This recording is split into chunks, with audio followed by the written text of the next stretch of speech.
صدیوں پہلے کا ذکر ہے کہ ایک چھوٹا سا شہر تھا جہاں زندگی بہت سادگی سے گزرتی تھی۔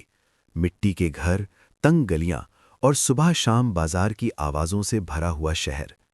اسی شہر میں حکیم زمان نام کا ایک بزرگ رہتا تھا، جس کا نام صرف شہر تک محدود نہیں تھا بلکہ دور دور کے علاقوں تک مشہور ہو چکا تھا۔ لوگ کہتے تھے کہ حکیم زمان کوئی عام آدمی نہیں، وہ نہ تو بادشاہ تھا، نہ قاضی اور نہ ہی کوئی جادوگر۔ پھر بھی لوگ اپنی زندگی کے سب سے مشکل فیصلے اسی کے پاس لے کر آتے تھے۔ کسی کا زمین کا جھگڑا ہوتا، کسی کا وراثت کا مسئلہ، کسی کی زندگی کسی غلط فیصلے کی وجہ سے برباد ہونے والی ہوتی، سب حکیم زمان کے در پر آ جاتے۔ اس کا طریقہ بہت مختلف تھا۔ جب کوئی شخص اپنی مشکل بیان کرتا تو حکیم زمان کبھی فوراً جواب نہیں دیتا۔ وہ پہلے پوری بات سنتا، بیچ میں نہ ٹوکتا نہ سوال کرتا، پھر کچھ دیر کے لیے خاموش ہو جاتا۔ اکثر لوگ دیکھتے کہ وہ آنکھیں بند کر لیتا، جیسے اپنی سوچ کے اندر کہیں دور چلا گیا ہو۔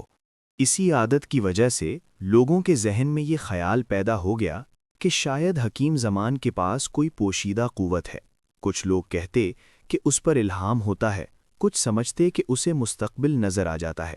شہر کی چائے کی دکانوں اور بازار کے کونے کونے میں یہی بات ہوتی رہتی۔ ایک دن جب حکیم زمان شہر کے چوک میں بیٹھا، لوگوں کی باتیں سن رہا تھا، وہاں ایک جوان بھی موجود تھا۔ اس جوان کے چہرے پر تجسس تھا، آنکھوں میں سوال۔ جب سب لوگ اپنی باتیں کہہ چکے تو اس جوان نے ہمت کر کے سب کے سامنے پوچھ لیا، حکیم زمان، کیا واقعی آپ کے پاس کوئی ایسی روحانی طاقت ہے جو آپ کو ہر مسئلے کا صحیح حل بتا دیتی ہے، یا پھر آپ کوئی جادو جانتے ہیں؟ چوک میں خاموشی چھا گئی، سب کی نظر حکیم زمان پر تھی۔ حکیم زمان نے جوان کی طرف دیکھا، اس کے چہرے پر نہ غصہ تھا نہ حیرانی، بس ہلکی سی مسکراہٹ تھی۔ اس نے کوئی جواب نہیں دیا، نہ ہاں نہ۔ لوگوں نے سمجھا شاید یہ سوال کرنا غلط تھا اور بات وہیں ختم ہو گئی۔ مگر حقیقت یہ تھی کہ یہ سوال ختم نہیں ہوا تھا۔ اس کا جواب صرف الفاظ میں نہیں بلکہ ایک واقعے میں چھپا ہوا تھا، اور وہ واقعہ بہت جلد اسی شہر میں پیش آنے والا تھا۔ ایسا واقعہ جو صرف ایک بزرگ کی زندگی ہی نہیں بلکہ بادشاہ کے فیصلوں اور انصاف کے معیار کو بھی بدل کر رکھ دیتا۔ حکیم زمان کے شہر سے ذرا دور، شہر کے شور شرابے سے ہٹ کر ایک پرانا سا گھر تھا جو مٹی اور پتھر سے بنا ہوا تھا۔ اس گھر میں ایک بزرگ آدمی رہتا تھا۔ وہ اتنا تنہا تھا کہ شہر میں لوگ اسے صرف بزرگ کہہ کر ہی جانتے تھے۔ نہ اس کی اولاد تھی، نہ کوئی قریبی رشتہ دار۔ اس کی زندگی خاموشی اور محنت کے درمیان گزر رہی تھی۔ وہ صبح صبح اٹھ کر اپنے چھوٹے سے کھیت میں کام کرتا، شام کو گھر واپس آتا اور اپنا وقت دعا اور خاموشی میں گزار دیتا۔ لوگ جانتے تھے کہ وہ غریب ہے، لیکن ایماندار اور نیک دل بھی۔ اسی دوران ایک دن 4 آدمی دوسرے شہر سے تجارت کر کے اپنے گاؤں واپس جا رہے تھے۔ ان چاروں نے سال بھر دور شہر میں محنت کی تھی، کبھی گرمی، کبھی سردی، کبھی بھوک، سب کچھ برداشت کر کے انہوں نے پیسہ کمایا تھا۔ اب جب ان کے پاس اپنے محنت کی کمائی تھی تو ان کے چہروں پر سکون اور تھکان دونوں صاف نظر آ رہی تھیں۔ یہ چاروں پیدل سفر کر رہے تھے کیونکہ ان کے پاس سواری کا کوئی انتظام نہیں تھا۔ راستہ لمبا تھا اور دن ڈھلتا جا رہا تھا۔ چلتی دھوپ اور گرد بھری ہوا نے انہیں اور بھی تھکا دیا۔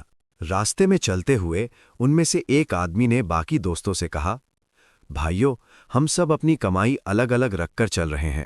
اگر رات کے وقت کوئی مصیبت آ گئی یا چوری ہو گئی تو ہم برباد ہو جائیں گے۔ بہتر ہے کہ ہم اپنی پوری کمائی ایک ہی تھیلی میں جمع کر دیں۔ باقی 3 دوستوں نے کچھ دیر سوچا اور پھر اس بات سے اتفاق کر لیا۔ سب نے اپنی اپنی کمائی نکال کر ایک ہی تھیلی میں رکھ دی۔ اب چاروں کا بھروسہ اس ایک تھیلی پر تھا۔ چلتے چلتے شام ڈھل گئی اور اندھیرا پھیلنے لگا۔ رات کے وقت سفر کرنا ان کے لیے محفوظ نہیں تھا۔ اسی دوران انہیں دور سے ایک گھر نظر آیا۔ وہ گھر شہر کے باہر اس تنہا بزرگ کا تھا۔ چاروں نے آپس میں مشورہ کیا اور پھر دروازہ کھٹکھٹا دیا۔ کچھ دیر بعد دروازہ کھلا اور بزرگ آدمی سامنے آیا۔ اس کے چہرے پر حیرانی تھی لیکن آواز میں سکون۔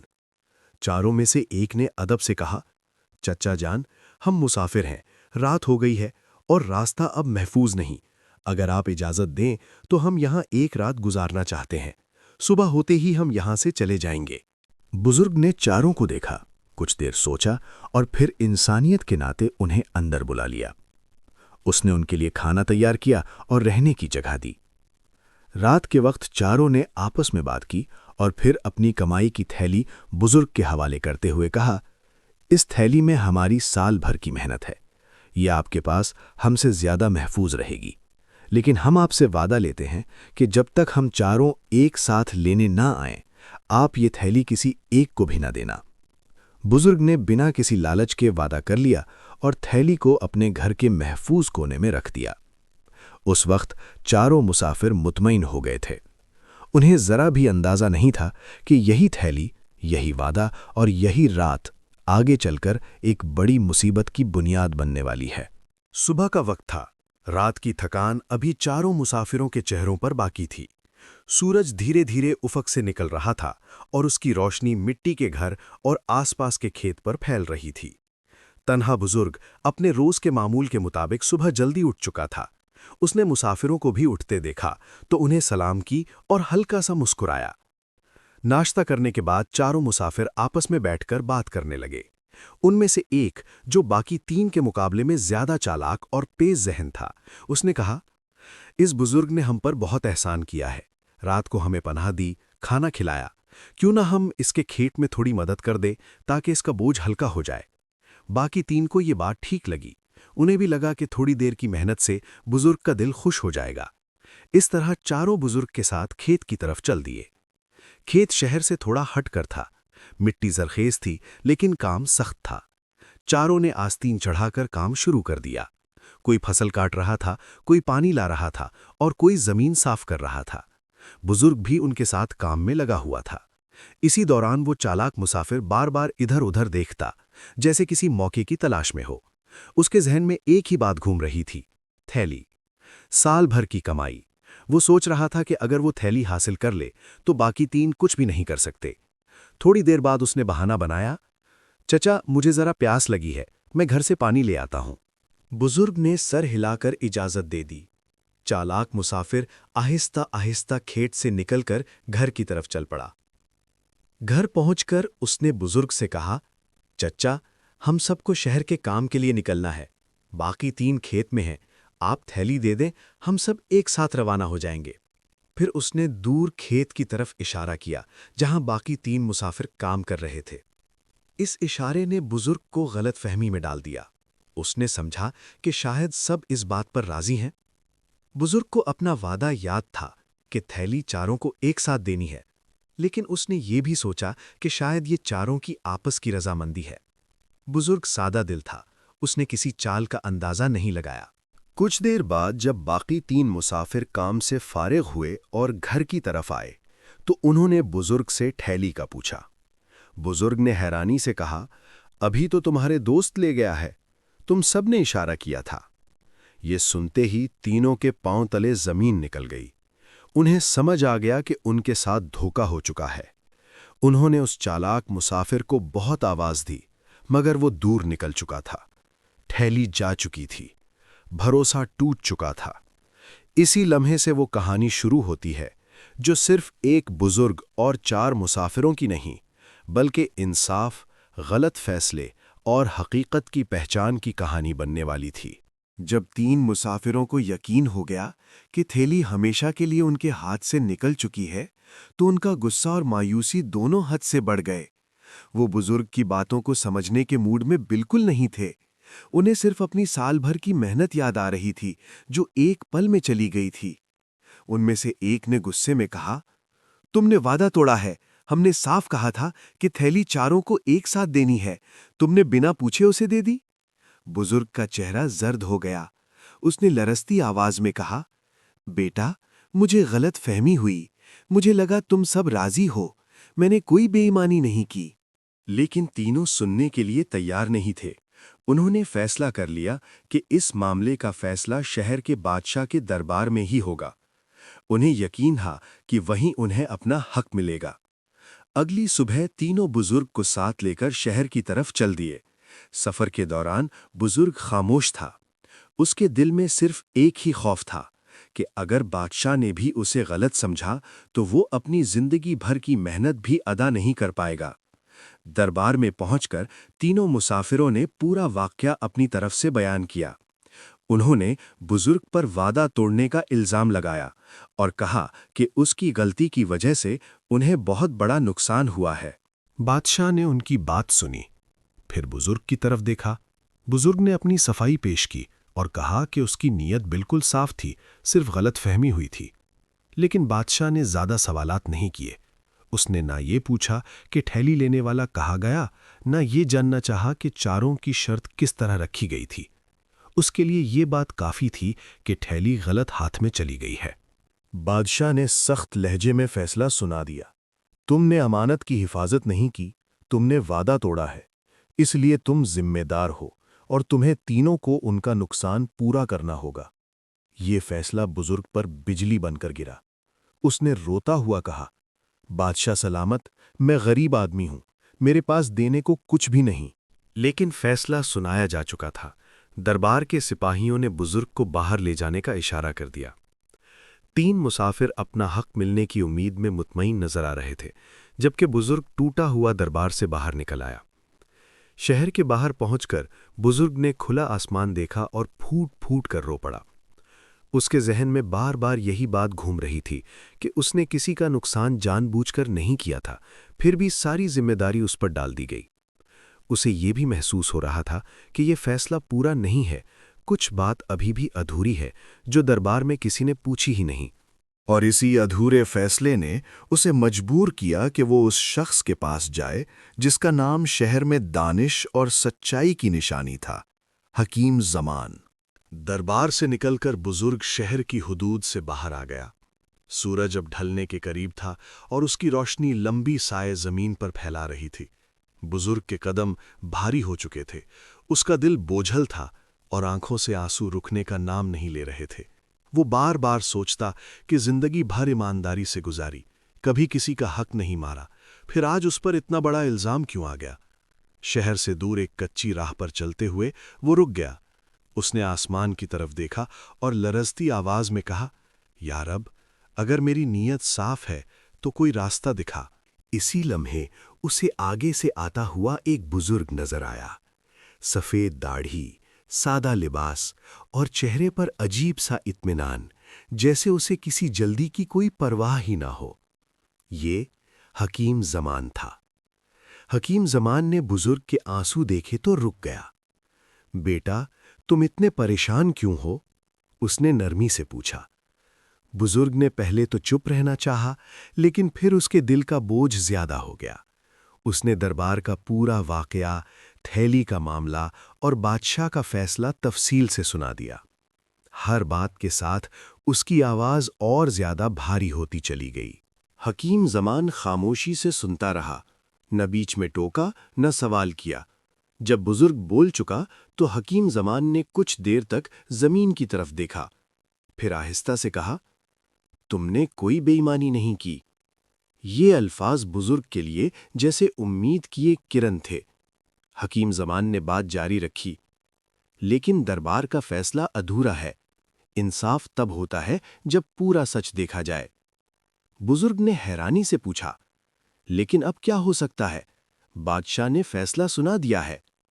حکیم زمان نے سکون سے جواب دیا، فیصلہ تب تک پورا نہیں ہوتا جب تک اس کی بنیاد مضبوط نہ ہو۔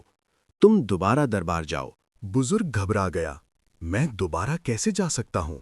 وہاں تو مجھے گنہگار سمجھا جاتا ہے۔ حکیم زمان نے اس کی طرف دیکھا اور کہا، تم صرف سچ کہنا، باقی سوال میں پوچھوں گا۔ پھر اس نے بزرگ کو بتایا کہ جب دوبارہ دربار میں بات ہوگی تو وہ بادشاہ سے صرف ایک سوال پوچھے گا، ایسا سوال جو پورے فیصلے کو ہلا کر رکھ دے گا۔ بزرگ کو پورا سوال تو سمجھ نہیں آیا، لیکن اسے حکیم زمان کے لہجے میں اتنا یقین محسوس ہوا کہ اس کا خوف کچھ کم ہو گیا۔ اس نے ہمت جٹا کر کہا، اگر آپ میرے ساتھ چلیں تو شاید مجھے بھی حوصلہ مل جائے۔ حکیم زمان نے سر ہلا دیا۔ انصاف کے لیے چلنا کبھی غلط نہیں ہوتا۔ دونوں شہر کی طرف واپس چل پڑے۔ رات ہونے لگی تھی، لیکن بزرگ کے دل میں پہلی دفعہ امید روشن ہوئی تھی۔ اسے محسوس ہو رہا تھا کہ اب جو ہونے والا ہے وہ صرف اس کی قسمت کا فیصلہ نہیں کرے گا، بلکہ اس بات کا بھی کہ انصاف اصل میں ہوتا کیا ہے۔ اگلی صبح شہر کے دربار میں پھر سے بھیڑ تھی۔ 3 مسافر اپنی جگہ پر کھڑے تھے۔ ان کے چہروں پر اطمینان تھا کہ پہلا فیصلہ ان کے حق میں ہو چکا ہے۔ تنہا بزرگ بھی وہاں موجود تھا، مگر اس دفعہ اس کے چہرے پر پہلے جیسی بے بسی نہیں تھی۔ اس کے ساتھ حکیم زمان کھڑا تھا، جو بالکل سکون سے ہر منظر کا جائزہ لے رہا تھا۔ بادشاہ اپنے تخت پر بیٹھا، اس نے دونوں کو دیکھ کر پوچھا، تم پھر کیوں آئے ہو؟ فیصلہ تو سنا دیا گیا تھا۔ بزرگ کچھ کہنے ہی والا تھا کہ حکیم زمان نے آہستہ سے قدم آگے بڑھایا۔ بادشاہ سلامت، اس نے ادب سے کہا، انصاف صرف فیصلہ سنانے کا نام نہیں، بلکہ فیصلے کی بنیاد کو پرکھنے کا نام ہے۔ دربار میں ہلکی سی سرسراہٹ ہوئی۔ بادشاہ نے غور سے حکیم زمان کو دیکھا۔ تم کون ہو جو میرے فیصلے پر سوال اٹھا رہے ہو؟ حکیم زمان، اس نے صرف اتنا کہا۔ یہ نام سنتے ہی دربار میں خاموشی چھا گئی۔ بادشاہ بھی کچھ دیر چپ رہا، پھر بولا، اگر تمہیں کوئی بات کہنی ہے تو کہہ دو۔ حکیم زمان نے پہلے 3 مسافروں کی طرف دیکھا، پھر بزرگ کو، اور پھر بادشاہ کی طرف رخ کر کے کہا، اس معاملے میں ایک بنیادی سوال ابھی پوچھا ہی نہیں گیا۔ بادشاہ نے کہا، وہ سوال کیا ہے؟ حکیم زمان نے سیدھی بات کی، جب تھیلی امانت کے طور پر دی گئی تھی تو شرط یہ تھی کہ وہ چاروں کو ایک ساتھ دی جائے گی۔ آج دربار میں صرف 3 لوگ موجود ہیں، چوتھا کہاں ہے؟ دربار جیسے جم گیا۔ 3 مسافروں کے چہروں کا رنگ بدلنے لگا۔ پہلی مرتبہ انہیں احساس ہوا کہ بات صرف بزرگ کی غلطی تک محدود نہیں رہی۔ بادشاہ نے تیز آواز میں پوچھا، وہ چوتھا آدمی کہاں ہے؟ تینوں نے ایک دوسرے کی طرف دیکھا، کوئی جواب دینے کو تیار نہیں تھا۔ آخر ایک نے کہا، بادشاہ سلامت، وہ راستے میں ہم سے الگ ہو گیا تھا۔ حکیم زمان نے فوراً سوال کیا، اگر وہ الگ ہو گیا تھا تو پھر تھیلی لینے کا حق کس بنیاد پر دیا گیا؟ اس سوال نے پورے پہلے فیصلے کی جڑ ہلا دی۔ بادشاہ کو احساس ہونے لگا کہ اس نے پہلے دن جلد بازی کی تھی۔ اس نے امانت کی شرط کو سمجھے بغیر فیصلہ سنا دیا تھا۔ بادشاہ نے کچھ دیر سوچ کر کہا، یہ معاملہ ادھورا سنا گیا تھا۔ پھر اس نے حکم دیا کہ چوتھے مسافر کو تلاش کیا جائے، اور جب تک پوری سچائی سامنے نہ آ جائے بزرگ پر کوئی ذمہ داری نہیں ڈالی جائے گی۔ بزرگ کی آنکھوں میں آنسو آ گئے، مگر اس دفعہ یہ آنسو مایوسی کے نہیں تھے۔ حکیم زمان نے صرف اتنا کہا، انصاف سوال پوچھنے سے زندہ رہتا ہے۔ دربار میں موجود ہر شخص کو اس جوان کا پہلا سوال یاد آ گیا، جادو اور روحانی قوت کا سوال، اور آج انہیں سمجھ آ رہا تھا کہ اصل قوت سوچ اور سمجھ ہوتی ہے۔ دربار میں خاموشی تھی۔ پہلے مقدمے نے سب کو سوچ میں ڈال دیا تھا۔ بادشاہ اپنے تخت پر گہری سوچ میں ڈوبا ہوا تھا جب اس نے دربار کے دروازے کی طرف اشارہ کیا۔ اگلا مقدمہ پیش کیا جائے، اس نے کہا۔ سپاہی ایک اور شخص کو دربار کے بیچ لے آئے۔ وہ آدمی پریشان نظر آ رہا تھا۔ اس کے کپڑے سفر کے غبار سے بھرے ہوئے تھے اور آواز میں گھبراہٹ تھی۔ اس نے اپنی شکایت بیان کرنی شروع کی۔ بادشاہ سلامت، اس نے کہا، میں نے ایک آدمی کو پیسے قرض دیے تھے، اب وہ قرض سے انکار کر رہا ہے اور کہہ رہا ہے کہ میں جھوٹ بول رہا ہوں۔ جس آدمی پر الزام تھا وہ بھی سامنے کھڑا تھا۔ اس کے ساتھ کچھ گواہ بھی تھے جو اس کی حمایت میں کھڑے ہو گئے۔ انہوں نے قسمیں کھا کر کہا کہ قرض کا کوئی لین دین نہیں ہوا۔ بادشاہ نے دونوں طرف کی بات سنی، پھر اس نے حکیم زمان کی طرف دیکھا۔ تم کیا کہتے ہو؟ اس نے پوچھا۔ حکیم زمان نے گواہوں کو غور سے دیکھا۔ ان کے چہروں پر بے چینی تھی، لیکن الفاظ میں یقین دکھانے کی کوشش کر رہے تھے۔ حکیم زمان نے کوئی جلدی نہیں کی۔ اس نے صرف اتنا کہا، سچ اکثر چھوٹی چھوٹی باتوں میں چھپا ہوتا ہے۔ اس نے گواہوں سے پوچھا، تم کہہ رہے ہو کہ قرض کبھی لیا ہی نہیں گیا؟ بتاؤ، اگر قرض نہیں تھا تو قرض دینے والا کس طرح اتنی یقین کے ساتھ بول رہا ہے؟ گواہ ایک دوسرے کی طرف دیکھنے لگے۔ ایک نے کہا، وہ جھوٹ بول رہا ہے۔ حکیم زمان نے پھر سوال کیا، جھوٹ بولنے والا اتنی ہمت کے ساتھ دربار میں کھڑا ہوتا ہے جبکہ سچ بولنے والے پر کوئی گواہ نہیں؟ دربار میں سرسراہٹ ہوئی۔ بادشاہ بھی اب توجہ سے سن رہا تھا۔ پھر حکیم زمان نے ایک عجیب مشورہ دیا۔ اس نے کہا، بادشاہ سلامت، اس مقدمے کا فیصلہ ابھی نہیں ہونا چاہیے۔ اس شخص کو کچھ وقت دیا جائے۔ سب حیران ہو گئے۔ وقت؟ بادشاہ نے پوچھا۔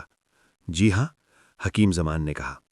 وقت سچ کا سب سے بڑا گواہ ہوتا ہے۔ کچھ عرصے بعد جب وہی مقدمہ دوبارہ پیش ہوا تو سچ خود سامنے آ گیا۔ جس آدمی نے قرض لیا تھا وہ عورت کے ساتھ چھپا ہوا پکڑا گیا۔ وہ عورت اسی شخص کی بیوی تھی جس پر پہلے مقدمے میں بھی جھوٹ کا الزام لگا تھا۔ سچ سب کے سامنے آ چکا تھا۔ جھوٹی گواہی دینے والوں کے چہرے جھک گئے۔ بادشاہ نے سخت فیصلہ سنا دیا۔ جھوٹی گواہی دینے والوں کو سزا دی گئی اور حق والا اپنا پیسہ واپس پا گیا۔ دربار میں موجود لوگ حیران تھے۔ انہیں اب سمجھ آ گیا تھا کہ حکیم زمان کوئی جادوگر نہیں بلکہ سچ کو پہچاننے والا ایک دانشمند انسان ہے۔ بادشاہ نے گہری سانس لی اور کہا، آج مجھے یہ احساس ہوا کہ انصاف صرف قانون سے نہیں بلکہ عقل اور صبر سے ہوتا ہے۔ دوسرے مقدمے کے فیصلے کے بعد دربار کا ماحول بالکل بدل چکا تھا۔ جو لوگ پہلے صرف تماشا دیکھنے آئے تھے اب گہری سوچ میں ڈوبے ہوئے تھے۔ بادشاہ اپنے تخت پر خاموشی سے بیٹھا تھا۔ اس کی آنکھوں میں پہلے والی سختی نہیں تھی بلکہ سوچ اور ندامت صاف نظر آ رہی تھی۔ بادشاہ نے حکیم زمان کی طرف دیکھا اور کہا، آج تمہاری وجہ سے دربار میں 2 دفعہ سچ سامنے آیا۔ اگر تم بیچ میں نہ آتے تو شاید دونوں ہی مقدمات میں انصاف کا قتل ہو جاتا۔ حکیم زمان نے ادب سے سر جھکا کر کہا، بادشاہ سلامت، انصاف کسی ایک شخص کی وجہ سے زندہ نہیں رہتا۔ انصاف تب زندہ ہوتا ہے جب فیصلہ کرنے والا اپنے فیصلے پر سوال اٹھانا سیکھ لے۔ یہ بات سن کر دربار میں موجود ہر شخص خاموش ہو گیا۔ بادشاہ نے فوراً حکم دیا کہ پہلے مقدمے کا فیصلہ بھی پوری طرح بدلا جائے۔ بزرگ کو ذمہ دار ٹھہرانے کا حکم واپس لیا گیا اور 3 مسافروں کو کہا گیا کہ جب تک چوتھا آدمی سامنے نہیں آتا بزرگ پر کوئی الزام نہیں ہوگا۔ بزرگ کی آنکھوں سے آنسو بہہ نکلے۔ وہ آگے بڑھ کر بولا، بادشاہ سلامت، اگر آج مجھے انصاف ملا ہے تو صرف اس لیے کہ سچ کو پوری طرح سنا گیا۔ بادشاہ نے سر ہلا کر کہا، یہ میری غلطی تھی کہ میں نے پہلے دن صرف بات سن کر فیصلہ کر دیا۔ اسی لمحے دربار میں وہی جوان بھی موجود تھا جس نے کچھ دن پہلے حکیم زمان سے جادو اور روحانی قوت کا سوال پوچھا تھا۔ اس نے آگے بڑھ کر ادب سے کہا، حکیم زمان، آج مجھے اپنے سوال کا جواب مل گیا۔ بادشاہ نے حیرانی سے پوچھا، کیسا جواب؟ جوان نے کہا، میں سمجھ گیا ہوں کہ آپ کے پاس کوئی جادو نہیں، آپ کے پاس صبر، علم اور سچ کو سمجھنے کی قوت ہے۔ حکیم زمان نے مسکراتے ہوئے کہا، بالکل، جو شخص غصے، لالچ اور جلد بازی سے اوپر اٹھ کر سوچتا ہے وہی سچ کے قریب ہوتا ہے۔ دربار میں موجود لوگوں نے ایک دوسرے کی طرف دیکھا۔ انہیں محسوس ہو رہا تھا کہ آج انہوں نے صرف ایک کہانی نہیں سنی بلکہ زندگی کا ایک اہم سبق سیکھا ہے۔ بادشاہ اپنی جگہ سے اٹھ کر کھڑا ہو گیا اور کہا، آج کے بعد دربار میں کوئی فیصلہ پوری تحقیقات اور سوچ کے بغیر نہیں ہوگا۔ حکیم زمان، تم صرف ایک دانشمند نہیں بلکہ انصاف کے رہنما ہو۔ حکیم زمان نے کہا، بادشاہ سلامت، اگر آپ کا ارادہ انصاف کا ہے تو ہر عام آدمی بھی آپ کا ساتھی بن جاتا ہے۔ دربار ختم ہوا۔ لوگ اپنے اپنے گھروں کو لوٹ گئے لیکن ہر شخص کے دل میں یہ بات بیٹھ چکی تھی کہ اصل قوت تلوار، طاقت یا جادو میں نہیں ہوتی۔ اصل قوت سچ، صبر اور گہری سوچ میں ہوتی ہے۔ اور اسی طرح ایک سوال سے شروع ہونے والی کہانی انصاف اور دانش پر ختم ہوئی۔